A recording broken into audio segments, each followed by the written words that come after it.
Assalamualaikum warahmatullahi wabarakatuh, sahabat-sahabatku sekalian. Hari ini kita akan bahas materi berjudul data yuridis dalam pendaftaran tanah. Saya ulangi, hari ini kita akan bahas materi berjudul data yuridis dalam pendaftaran tanah. Kita mulai dengan memahami apa itu data yuridis. Data yuridis adalah keterangan mengenai status hukum atau status penguasaan bidang tanah dan satuan rumah susun yang didaftar, pemegang hak atau pihak yang menguasai, dan hak pihak lain serta beban-beban lain yang membebaninya. Saya ulangi, data yuridis adalah keterangan mengenai status hukum atau status penguasaan bidang tanah dan satuan rumah susun yang didaftar, pemegang hak atau pihak yang menguasai, dan hak pihak lain serta beban-beban lain yang membebaninya. Kalau bicara tentang status hukum, itu berarti berbicara tentang objek hak atas tanah, bidang tanah atau satuan rumah susun. Jadi status hukum dari objek hak atas tanah yaitu status hukum dari bidang tanah atau satuan rumah susun. Kemudian kalau berbicara tentang subjek hak atas tanah, itu berarti berbicara tentang pemegang hak atau pihak yang menguasai. Kemudian ada juga hal yang berkaitan dengan hak pihak lain. Hak pihak lain itu misalnya beban-beban yang terdapat di atas tanah. Misalnya kalau tanah itu diagunkan maka ada hak pihak lain. Kalau kemudian tanah itu digadaikan juga ada hak dari pihak lain. Dan beban atas tanah yang bersangkutan. Jadi itu berkaitan ya, hak pihak lain dan beban atas tanah yang bersangkutan. Kemudian mari kita bahas mengenai pendaftaran tanah. Pendaftaran tanah adalah rangkaian kegiatan yang dilakukan oleh pemerintah secara terus-menerus, berkesinambungan dan teratur, meliputi pengumpulan, pengolahan, pembukuan, dan penyajian, serta pemeliharaan data fisik dan data yuridis dalam bentuk peta dan daftar mengenai bidang-bidang tanah dan satuan rumah susun, termasuk pemberian tanda bukti haknya bagi bidang-bidang tanah yang sudah ada haknya, dan hak milik atas satuan rumah susun, serta hak-hak tertentu yang membebaninya. Saya ulangi, pendaftaran tanah adalah rangkaian kegiatan yang dilakukan oleh pemerintah secara terus-menerus, berkesinambungan dan teratur, meliputi pengumpulan, pengolahan, pembukuan, dan penyajian, serta pemeliharaan data fisik dan data yuridis dalam bentuk peta dan daftar mengenai bidang-bidang tanah dan satuan rumah susun, termasuk pemberian tanda bukti haknya bagi bidang-bidang tanah yang sudah ada haknya, dan hak milik atas satuan rumah susun serta hak-hak tertentu yang membebaninya. Kalau kita memahami definisi dari pendaftaran tanah tersebut, maka kita melihat ada beberapa hal yang penting dalam definisi tersebut, yaitu rangkaian kegiatan, kemudian ada pelakunya, dalam hal ini pemerintah, ada caranya, ada coveragenya, meliputi apa saja, dan ada bentuknya atau wujudnya. Mari kita mulai. Pendaftaran tanah itu adalah rangkaian kegiatan. Rangkaian kegiatan yang dilakukan oleh siapa? Yang dilakukan oleh pemerintah. Dalam hal ini dilakukan oleh Kementerian Agraria dan Tata Ruang, Badan Pertanahan Nasional, yang kemudian kalau di level provinsi disebut Kantor Wilayah Badan Pertanahan Nasional Provinsi. Kemudian kalau masuk di kabupaten kota, bentuknya adalah Kantor Pertanahan Kabupaten atau Kantor Pertanahan Kota. Kemudian itu rangkaian kegiatan. Dan kemudian pendaftaran tanah itu ada pelakunya. Siapa pelakunya? Pemerintah, ya, tadi kita sudah bahas. Kemudian ada caranya. Bagaimana caranya?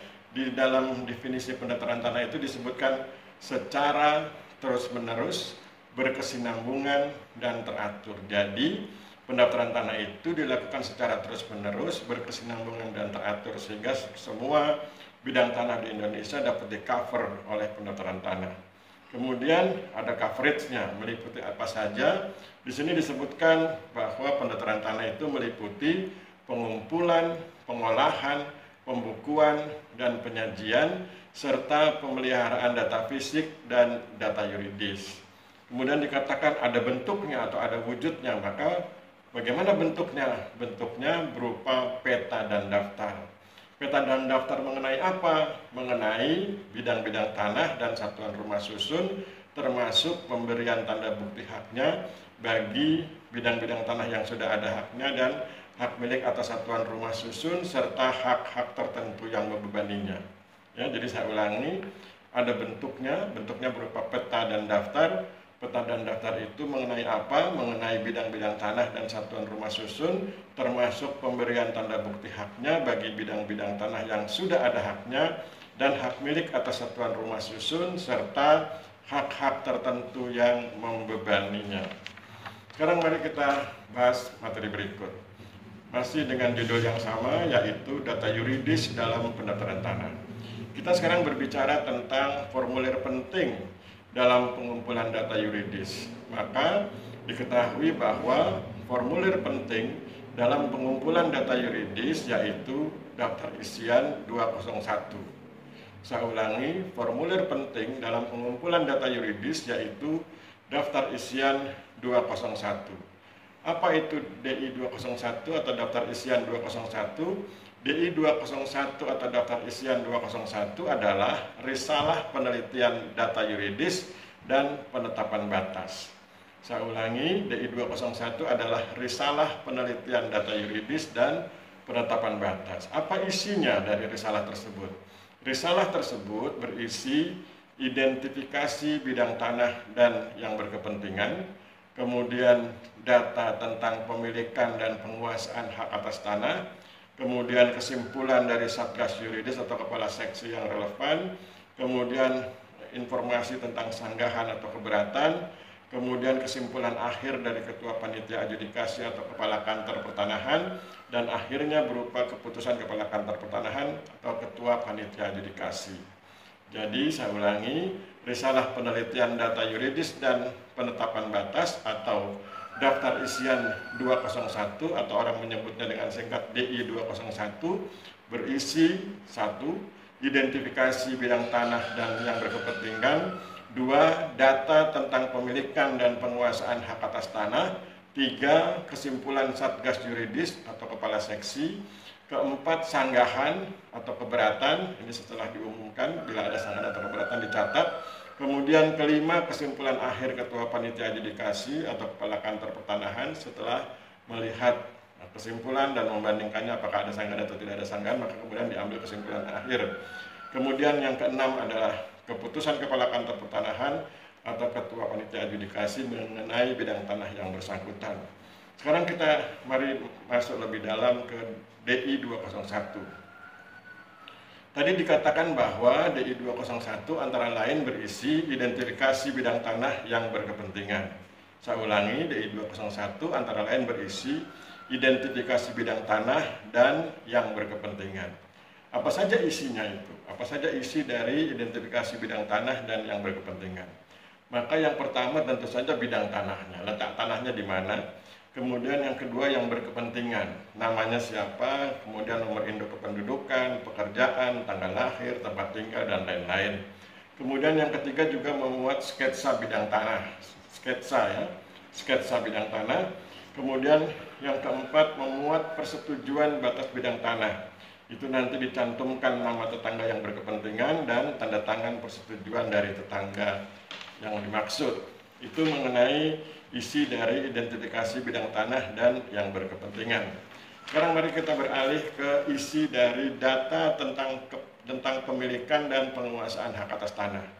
Saya ulangi, kita bahas mengenai data tentang pemilikan dan penguasaan hak atas tanah. Apa saja isinya?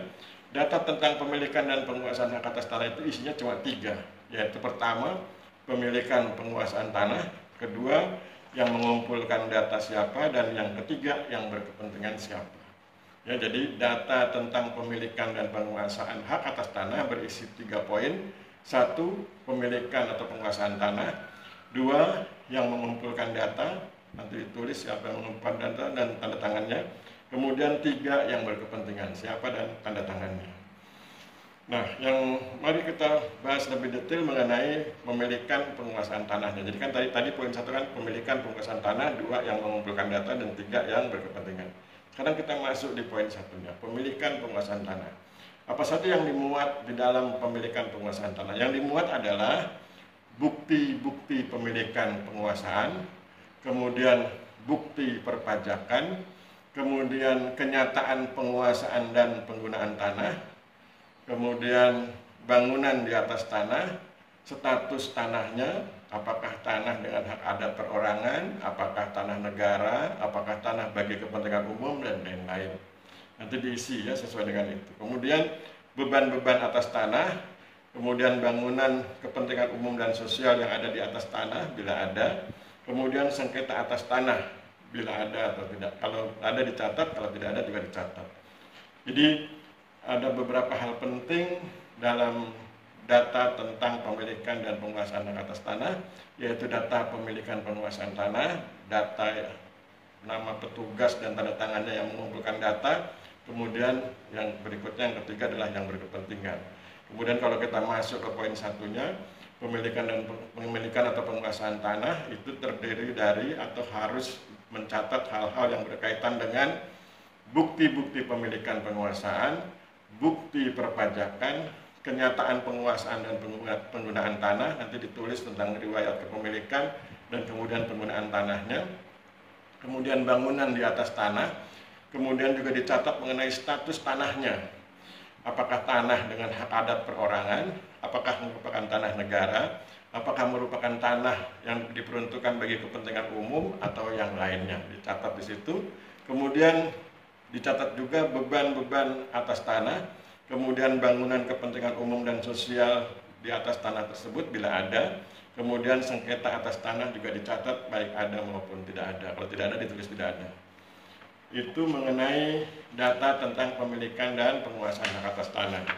Kemudian pada akhirnya sesudah ada data tersebut maka dibuat kesimpulan oleh Satgas Yuridis atau oleh Kepala Seksi.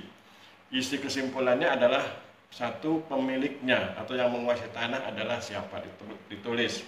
Kemudian status tanahnya. Kemudian yang berikutnya adalah pembebanan atas tanah. Kemudian alat bukti yang diajukan lengkap, tidak lengkap, atau tidak ada. Ini saya ulangi, kesimpulan Satgas Yuridis atau Kepala Seksi itu isinya adalah 1, pemiliknya yang menguasai tanah itu siapa. Kemudian 2, status tanahnya seperti apa, kemudian 3, pembebanan hak atas tanah bila ada ditulis, kemudian alat bukti yang diajukan sesudah dilihat semua, apakah alat buktinya ada 3 pilihannya, lengkap, tidak lengkap, atau tidak ada. Nah, baru kemudian dibuat hal-hal yang lain ya, misalnya diumumkan. Jadi sesudah dibuat kesimpulan, maka kemudian diumumkan dalam bentuk pengumuman data fisik dan data yuridis yang biasanya ditempel di kantor desa, di kantor camat, dan di kantor pertanahan, sehingga kemudian orang menjadi punya kesempatan untuk mengetahui informasi tersebut. Kalau dia keberatan, dia bisa mengajukan keberatan. Jadi sesudah dibuat kesimpulan, diumumkan dalam bentuk pengumuman data fisik dan data yuridis, kemudian ditunggu sampai ada sanggahan atau keberatan dari pihak tertentu, kemudian kalau tidak ada dibuat kesimpulan akhir, kemudian baru diputuskan mengenai bidang tanahnya tersebut. Saya pikir demikian diskusi atau bahasan kita tentang data yuridis dalam pendaftaran tanah. Mudah-mudahan bermanfaat. Kita akhiri pertemuan kita hari ini. Mohon maaf bila terjadi kesalahan. Wabillahi taufik wal hidayah. Wassalamualaikum warahmatullahi wabarakatuh.